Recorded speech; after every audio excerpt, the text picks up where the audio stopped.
మాజీ మంత్రి అంబటి రాంబాబు మీడియాతో మాట్లాడుతున్నారు. లైవ్ లో చూద్దాం. చంద్రబాబు నాయుడు గారికి చిత్తశుద్ధి లేనే లేదు.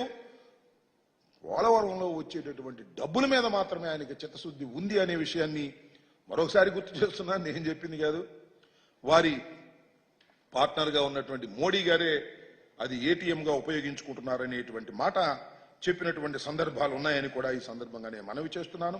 కాబట్టి ఇప్పటికైనా నేను సవినయంగా చంద్రబాబు నాయుడు గారిని, తెలుగుదేశం పార్టీని, ప్రభుత్వాన్ని రిక్వెస్ట్ చేస్తున్నాను. ప్రజల్లో తీవ్రమైనటువంటి అనుమానాలు ఉన్నాయి. దానికి కారణం మీరే, ఎవరు కాదు. మీరే ఒక లెటర్ రాసి ఆహ్వానింపజేసుకొని మీరే వెళ్ళడం, మీరే మాట్లాడడం, మీరు మాట్లాడిన తర్వాత ఏమో వారు మాట్లాడక ముందే చాలా లీకులు ఇవ్వడం, ఇందాక నేను చెప్పినటువంటి అనేక అనుమానాలు తెలుగు రాష్ట్ర ప్రజల్లో, ముఖ్యంగా ఆంధ్రప్రదేశ్లో ప్రజల్లో తీవ్రమైన నష్టాన్ని చేసేటటువంటి డిమాండ్స్ వారు పెట్టారని, మీరు కొన్ని డిమాండ్స్ను అంగీకరించారనేటువంటి మాటలు పత్రికల్లో వస్తున్నాయి. దీనికి క్లారిఫికేషన్ ఇచ్చుకోవడం మీకు మంచిదని మనవి చేస్తున్నాం. మాకు కాదు, మీకు మంచిది.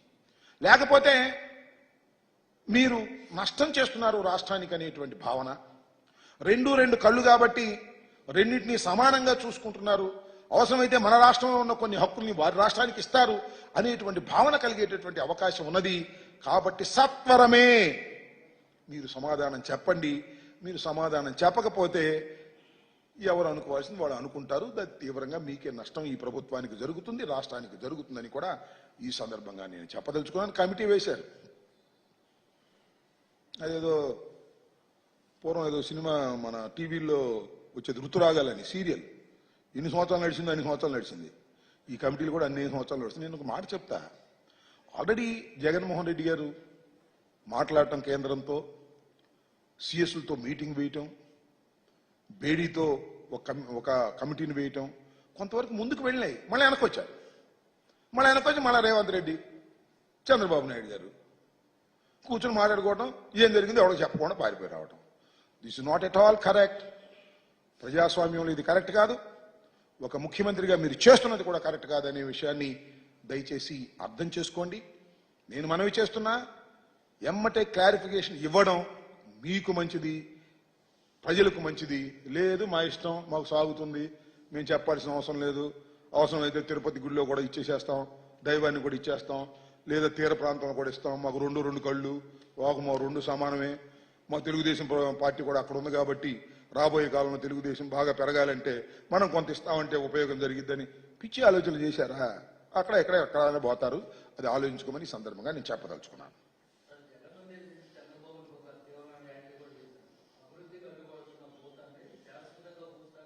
ఇవాళ చంద్రబాబు నాయుడు గారు జగన్మోహన్ రెడ్డి గారి మీద అనేకమైన వ్యాఖ్యలు చేస్తున్నారు. నేను ఇంతకు ముందు కూడా చెప్పా, వ్యక్తిగత హననాన్ని చేసేటటువంటి ప్రయత్నం చేస్తున్నారు. అంటే కారణం ఏంటంటే జగన్మోహన్ రెడ్డి గారు మళ్ళా విజృంభిస్తారు, ఆయనకి ప్రజాదరణ బాగుంది అనేటువంటి ఒక భయంతో చేస్తున్నటువంటి ఈ ఆరోపణలు తప్ప దానిలో నిజాలు లేవు. మేము ఓడిపోయి ఉన్నాం, ఆయన గెలిచున్నాడు కాబట్టి ఏయో చెప్తాడు. ఆయన చెప్పే మాటలన్నీ పెద్దగా పట్టించుకోవాల్సిన అవసరం లేదు. రాబోయే కాలంలో చూస్తాం. ఇచ్చినటువంటి వాగ్దానాలను నెరవేర్చకపోతే సామాన్యుడి గొంతుకై జగన్మోహన్ రెడ్డి గారు విజృంభిస్తారనే విషయాన్ని కూడా నేను మనవి చేస్తున్నా. మీరు చేసిన ప్రతి వాగ్దానాన్ని నిలబెట్టుకున్న రోజునే మీరు మీ పార్టీ మనుగడ సాధిస్తుంది, లేకపోతే మనుగడ సాధించదు. ఇది వాస్తవ రూపం, ఇది రాబోయే కాలం అని చెప్తున్నా.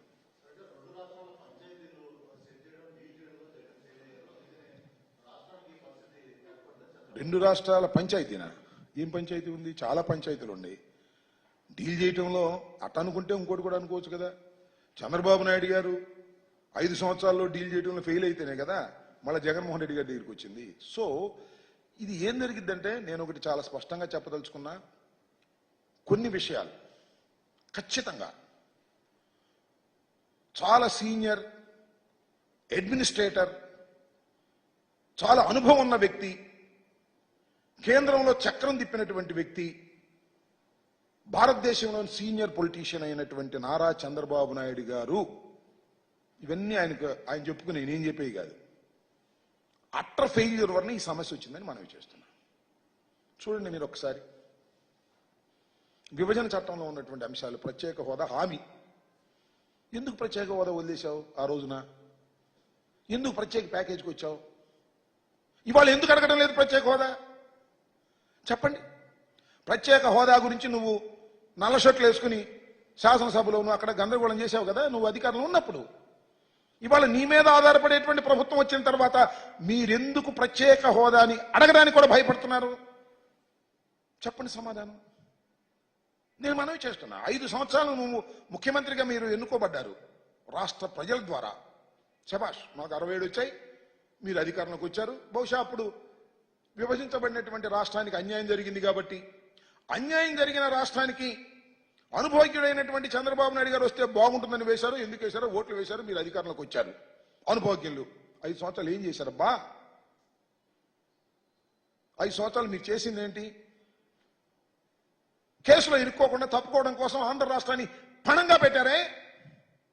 9-10 షెడ్యూల్లో ఉన్నటువంటి ఆస్తుల పంపకం జరగకోకుండానే, ఇక్కడ శాసనసభను ఏర్పాటు చేసుకోకుండానే, ఇక్కడ ఆల్టర్నేటివ్ ఇన్ఫ్రాస్ట్రక్చర్ రాకముందే 10 సంవత్సరాలు అవకాశం ఉన్నా కూడా పారిపోయి వచ్చారు అంటే భయపడి కాదని అడుగుతా ఉన్నా, చెప్పమని అడుగుతా ఉన్నా.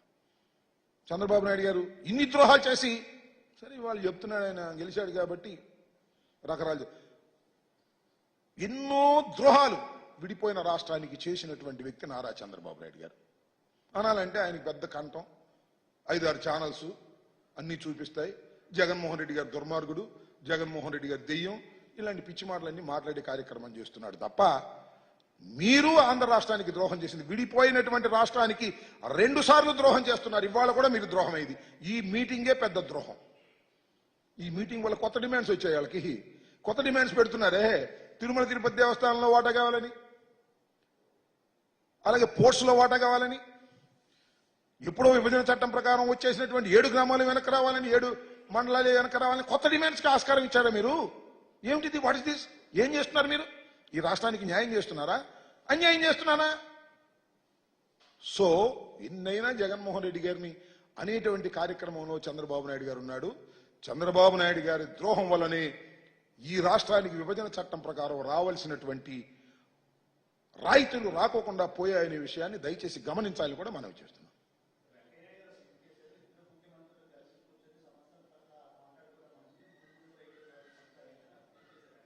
ఏమన్నారు? వెంకయ్యనాయుడు గారు శభాష్, నేను కాదంటలా. 2 ముఖ్యమంత్రులు కలుసుకోవడం, 2 ముఖ్యమంత్రులు చర్చించుకోవడం తప్పని ఎవరన్నారు? చర్చించుకున్న విషయాలను బహిర్గతం చేయకోకుండా రహస్యంగా అట్టిపెట్టడం ధర్మమా? చెప్పాలి కదా ఏదో ఒకటి. మేము ఈ అంశాల గురించి చర్చించుకున్నాం, ఈ అంశాల మీద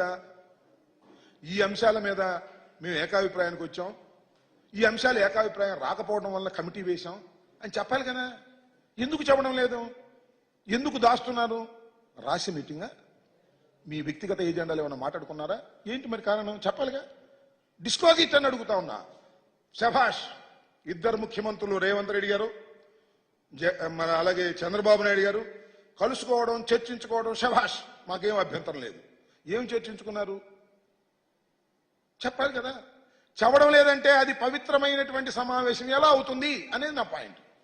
వెంకయ్యనాయుడు గారు చెప్పినట్టుగా నేను I'm also accepting, everybody accepting. 2 రాష్ట్రాలు పక్క పక్కన ఉన్న రాష్ట్రాలు కూర్చుని మాట్లాడుకుంటే తప్పే ఉంది? ఏం తప్పలేదు. ముఖ్యమంత్రుల హోదాలో మాట్లాడుకోవాలి, సమస్యలు పరిష్కరించుకోవాలి, తప్పలేదు. కానీ మళ్ళీ వెనక్కి వచ్చేసారే, మళ్ళీ చర్చలు మొదలుకు వచ్చినాయే. కొన్ని కోర్టుల్లో ఉన్నాయి అంశాలు, కొన్ని షీలాబేడి కమిటీ వేశారే, ఇంత పురోగతి సాధించామే. మీకు ఇంకో విషయం చెప్తున్నా, పోలవరం విషయంలో ఛత్తీస్గఢ్ అలాగే ఒరిస్సాకి ఉన్నటువంటి ఇష్యూస్ని వీఆర్ సెటిలింగ్ అవుట్.